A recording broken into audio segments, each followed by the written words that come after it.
How far can a single moment unravel a man's empire? On July 16, 2025, at a sold-out Coldplay concert in Massachusetts, thousands of fans cheered as the giant Kiss Cam focused on two unexpected figures: Astronomer CEO Andy Byron and Chief People Officer Kristen Cabot. Their brief, awkward kiss, captured live for the stadium, and the stunned laughter that followed went viral within hours. Headlines erupted: Unicorn CEO caught in kiss cam scandal, top tech leader's reputation implodes over a concert kiss.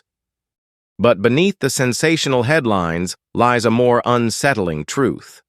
Andy Byron was not just a charismatic CEO, he was a respected leader who guided an AI-powered data startup to unicorn status.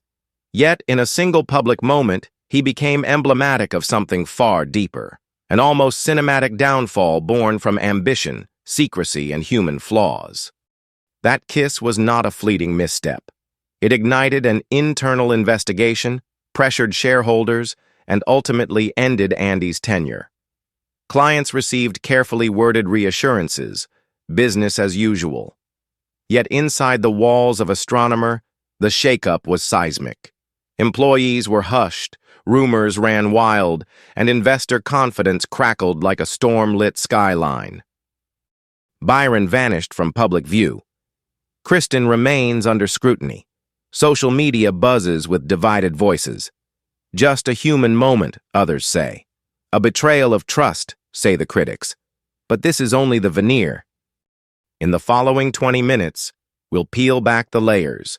From Byron's childhood struggles to his meteoric rise, the pressures that shaped him, the silent cracks beneath the surface, and the moment everything shattered. We'll uncover not just what happened, but why. And behind the spectacle of a viral scandal, the truth is darker. Andy Byron was not born into wealth, privilege, or a fast track to Silicon Valley. He grew up in a small town in Ohio, the son of a middle-class family quietly struggling to stay afloat after the 2008 financial crash. His father was a construction foreman. His mother worked nights as a hospital nurse. Money was tight. Tension was constant. Andy often described his teenage years as a balancing act, excelling at school, working part-time jobs, and mediating his parents' fraying marriage. Teachers saw something unusual in him, not just intelligence, but an obsessive focus. One remembered him building complex spreadsheets to track basketball stats, then rewriting the code so it could forecast player performance. Another recalled how he taught himself to code late at night, sneaking into the school computer lab after hours. But what no one saw was how much of it was fueled by anxiety. Andy was driven, but also haunted, terrified of failure, desperate to prove himself, aching to escape the narrow expectations around him. His high school years were a blur of achievement and isolation. While others partied or dated, he stayed up running simulations, absorbing online coding tutorials, pushing himself beyond exhaustion. When he earned a scholarship to MIT, it was the first major crack of light in his life. But arriving in Cambridge brought new challenges. Surrounded by prodigies and overachievers, Andy was no longer the smartest in the room. He had to fight, not just to stand out, but to survive. Stories from college friends described him as relentless, sometimes intimidating, often skipping social gatherings to finish projects. One roommate recalled waking up at 3 a.m. to find Andy at his desk, muttering through machine learning textbooks, coding in a trance-like state. He had this need to master everything, the roommate said. It was like he was afraid if he let up, he'd fall behind, and if he fell behind, he'd disappear. Graduating with honors, Andy bypassed the usual tech giant offers and went straight into startups. His first projects fizzled: a failed SaaS tool, an underfunded data visualization platform. But those early missteps taught him something school never did: resilience. He learned how to pitch, how to pivot, how to read investor rooms, not as a technician, but as a strategist. By the time he joined Astronomer as a founding member, Andy had shed the raw edges of a coder and emerged as something rarer: a visionary leader who could bridge the technical and the commercial. Within 5 years, under his operational leadership, the company scaled from a scrappy open-source team to a billion-dollar unicorn. Andy became the face of the brand, even if he didn't seek the spotlight. In interviews, he was composed, sharp, occasionally self-deprecating. But behind closed doors, the intensity remained. Former colleagues described an always-on culture, late-night calls, endless iteration, a constant push to be faster, better, bigger. Andy had built something extraordinary, but at the cost of never letting himself slow down. His rise wasn't just professional. By his early 30s, he had married Megan Kerrigan, a talented biotech executive, and started a family. They were, to the outside world, a power couple, admired, successful, aspirational. But in private, Andy's relentless ambition was already eroding the boundaries between work and home. Friends noticed Megan appearing alone at events, Andy missing vacations, little cracks. But those were the kinds of sacrifices people tolerated in the world Andy occupied, the price of building something legendary. Until they weren't. By the time Astronomer crossed the billion-dollar valuation mark, Andy Byron was no longer just a startup founder. He was a symbol. Tech media hailed him as one of the few who had cracked the AI and data orchestration puzzle. Astronomer's core product, built on top of Apache Airflow, allowed companies to manage and scale massive data pipelines across industries, from healthcare to finance to space exploration.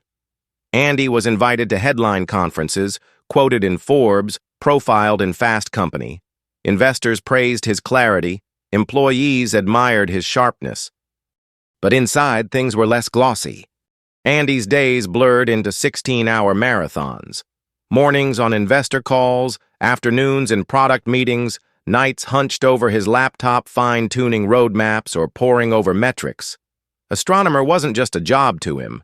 It was his identity, his lifeline, his proof that all the early sacrifices had been worth it. Behind the scenes, the stress was mounting. One executive recalled how Andy once left a board meeting to vomit in the bathroom, wiped his face, and returned as if nothing had happened. Another described his obsessive attention to detail.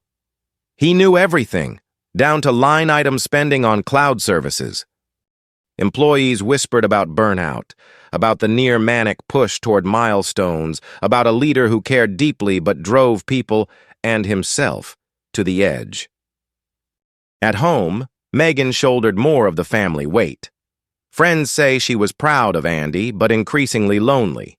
She often attended school events alone, fielded family matters, made excuses for why Andy couldn't be there.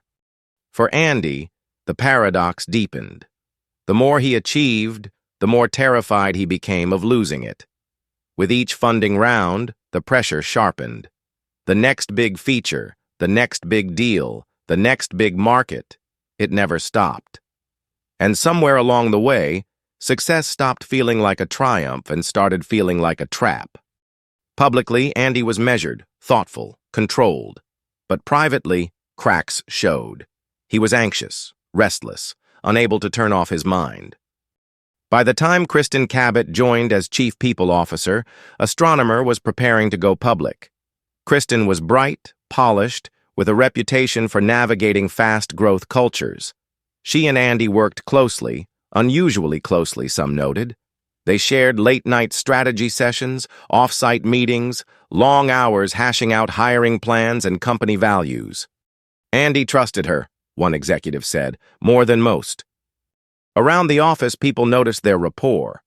It wasn't necessarily romantic, they said, but it was intense.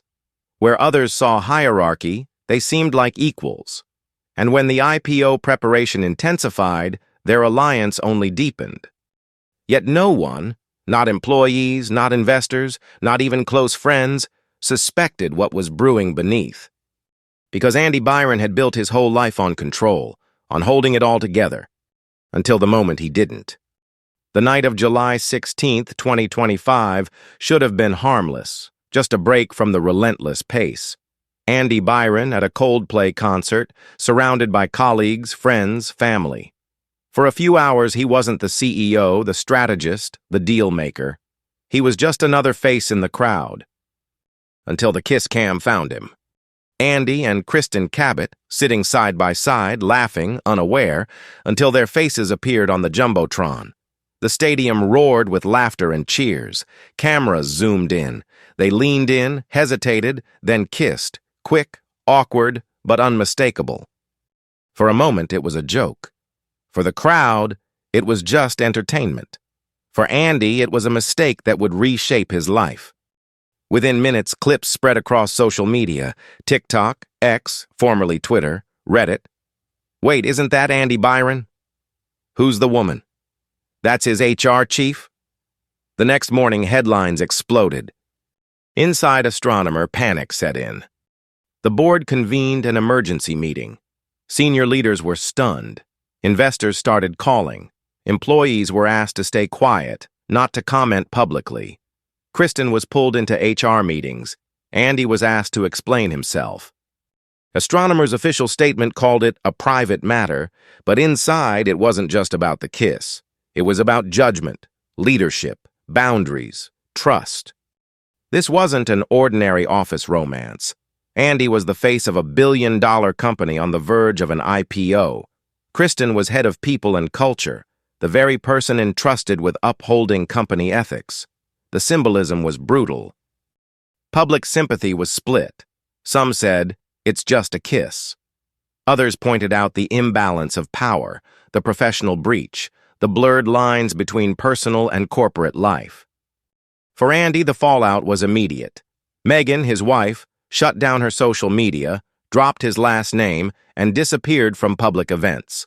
Astronomer's clients demanded reassurances. Journalists dug into old stories, old rumors. And yet, those closest to Andy say the scandal wasn't really about Kristen. It was about everything that came before.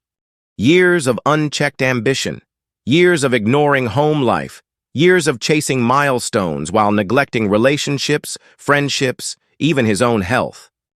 The kiss was just the match. The fuel had been stacking up for years.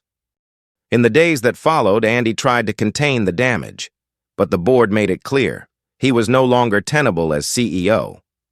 On July 19, 2025, just 3 days after the concert, Andy Byron resigned. His statement was brief. No public apology, no explanation, just a quiet exit.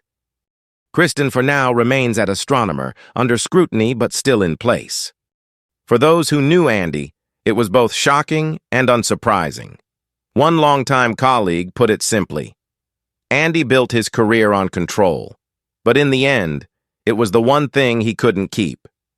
In the days after Andy Byron's resignation, silence wrapped around him like a second skin.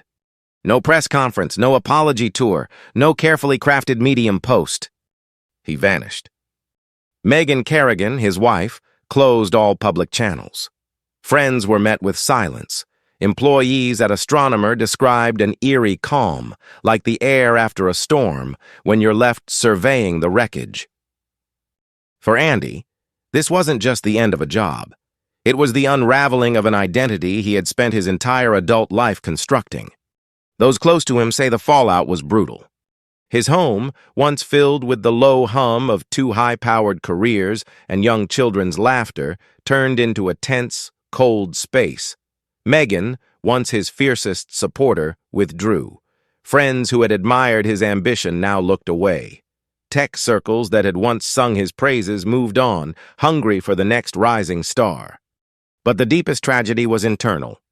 For the first time, Andy had no roadmap, no investor deck, no quarterly OKRs to hit, no crisis team to manage the fallout.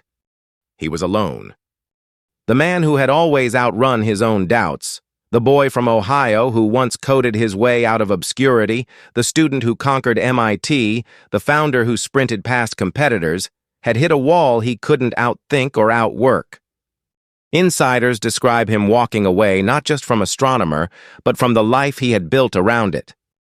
There were attempts, brief ones, to repair. He reached out to colleagues, to friends, even to Megan. But trust, once broken in public, is hard to rebuild in private. And while the world watched his downfall in memes and headlines, few paused to consider the quieter collapse. The man who realized too late that he had nothing left to prove, but no idea who he was without the proving. It wasn't just about the kiss. It wasn't just about the resignation. It was the death of the identity Andy Byron had spent decades creating. And in that sense, it was a kind of tragedy, not the kind that ends with sirens or public tears, but the slow-motion loss of everything that had once seemed unshakable. A fall not from grace, but from self. What does a man leave behind when the titles are gone? Andy Byron's name has quietly faded from Astronomer's website, from press releases, from investor decks. Pete DeJoy, his co-founder, has stepped in as interim CEO. The company moves on, as companies do. Deals continue. Products ship. Staff adjust. But legacies are not written in shareholder updates.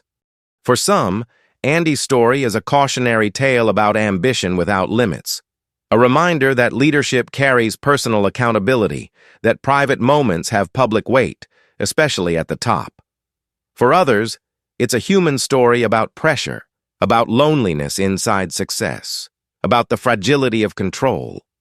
His friends, those few who remain close, describe a man confronting a reckoning, not just with his career, but with himself.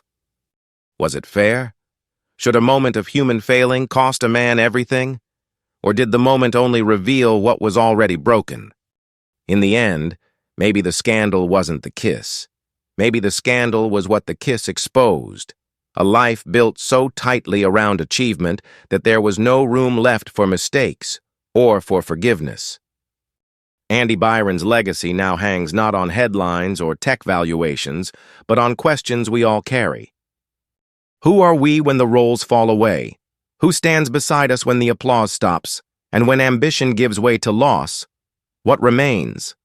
That is the truth no article, no tweet, no board meeting can fully answer.